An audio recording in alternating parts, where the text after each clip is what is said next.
O rock brasileiro amanhece mais triste, o Brasil perde mais um gigante. O Tremendão, como era conhecido desde a década de 60. Anos dourados da Jovem Guarda, movimento constituídos por grandes músicos da época, como Roberto Carlos, Vanderleia e Erasmo Carlos, o Tremendão. O apelido carinhoso foi inspirado pelo seu amor ao rock e Elvis Presley. Erasmo Carlos nasceu em 5 de junho de 1941 na zona norte do Rio de Janeiro, no bairro da Tijuca. Filho de mãe solteira, só conheceu seu pai aos 23 anos de idade. Viveu e cresceu no bairro do Rio de Janeiro. Ainda na infância conheceu Sebastião Rodrigues Maia, ou mais conhecido como Tim Maia. A paixão pelo rock era algo muito incomum entre os dois. Isso ajudou no estreitamento da relação, onde construíram uma grande amizade.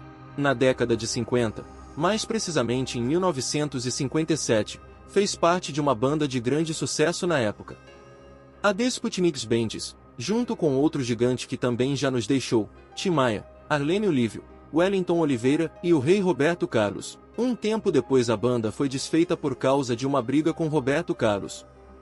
Erasmo Carlos montou outro grupo chamado The Boys of Rock, que mais tarde mudou o nome para The Snacks. O interessante desse grupo do Erasmo Carlos é que o grupo acompanhavam tanto o Rei Roberto Carlos quanto o Tim Maia em seus shows. O apelido Tremendão, além do amor ao rock e Elvis Presley, também era nome de batismo da grife de roupas e acessórios que Erasmo Carlos usava.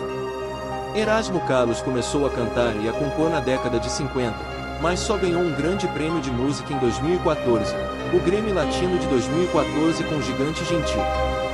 Depois ganhou outros prêmios também.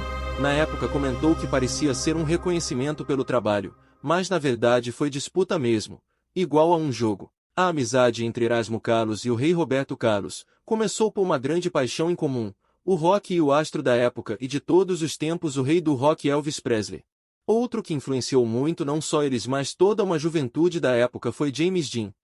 Outro fator interessante na aproximação dos dois foi o Vasco da Gama, pois os dois torciam e eram muito apaixonados pelo mesmo time. O rei é até hoje. Erasmo Carlos teve um papel muito importante na mudança do Bossa Nova para o Tropicália de Gal Costa, que também nos deixou há poucos dias. Erasmo Carlos, em parceria com o rei, compôs uma música em homenagem a Gal Costa. Gal Costa é muito importante para mim, ela sempre me prestigiou. Eu sou muito grato por fazer parte da história dela, ela é a musa de qualquer estação. Eu sou muito grato por ter colocado nela a marca dessa nova fase de Gal Costa, da Bossa Nova para a Tropicália. Comentou ele em uma entrevista. Erasmo Carlos foi muito importante para essa transição. Erasmo Carlos fazia muito sucesso com as mulheres. E agora uma curiosidade no mínimo constrangedora para sua esposa Fernanda Young. Em uma entrevista ele irritou sua esposa quando fez uma revelação bombástica, dizendo que havia tido relações sexuais com 1.150 mulheres, colocando Renato Gaúcho no chinelo. Atualmente ele era casado com Fernanda Passos, que era 49 anos mais jovem que ele. O seu nome artístico é em homenagem ao parceiro e grande amigo o Rei Roberto Carlos. Foi com esse nome que ele fez grande sucesso ao lançar o compacto que foi uma verdadeira revolução na música brasileira, O Terror dos Namorados. Enfim, essa foi uma singela homenagem a esse grande ícone, um dos maiores nomes da música brasileira, cantor e compositor, que nos deixou aos 81 anos de idade. Deixou também mulher Fernanda Passos e 2 filhos de uma relação anterior e muitas músicas simplesmente inesquecíveis.